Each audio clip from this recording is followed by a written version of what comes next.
words fall out of my mouth. They drift to the ground and they don't make a sound. I try to simple them back to the place in my head, but I feel that I lie. The proper speak that I need to narrate the scene, to tell you these things. The proper place for my thoughts. I know that I'm not, you know that I'm not. So good and transparent, I'll try, but I can't promise it. So tight, but delicate, I'm lost around the edges and down my mind. No, I'm not.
วัสดีครับคุณมีชื่อว่าอะไรครับโอเคสวัสดีครับผมมีชื่อว่านายอนัสนะครับซึ่ง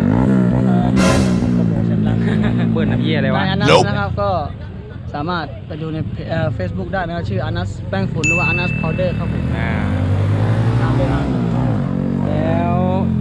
รถคันนี้ R3 คันนี้ซื้อมานานนี่ยังครับ R3 คันนี้ก็ซื้อมาก็3 ปีกว่าแล้วครับก็จะหมดผ่อนแล้วอีก 2-3 เดือนหน้าก็หมดแล้วครับอ๋อราคาเท่าไหร่รวมราคาก็เบ็ดเสร็จก็ประมาณ 200,000 กว่าบาทครับตอนนี้ก็อยู่ในผ่อนนะผ่อน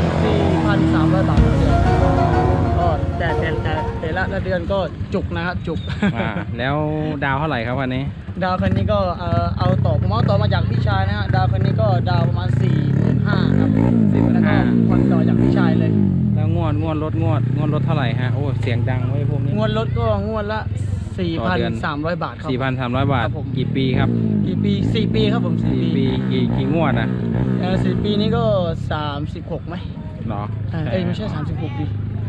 48งวด48งวดงวดละ 4,300 งวดละ 4,300 ครับหรืออาจจะปิดก็ขอไปด้วยนะครับเพราะว่าผมจำไม่ค่อยได้แล้วแล้วมีแปลนจะอัพซีไหมหรือออกคันใหม่ไหมก็มีอยู่ครับผมมีอยู่แต่ว่าน่าจะอนาคตอีกไกลที่มองอยู่ก็เป็นตัว650นะครับเหมือนเจ้าของชแนลเลยครับเจ้า650นะชม R หรือช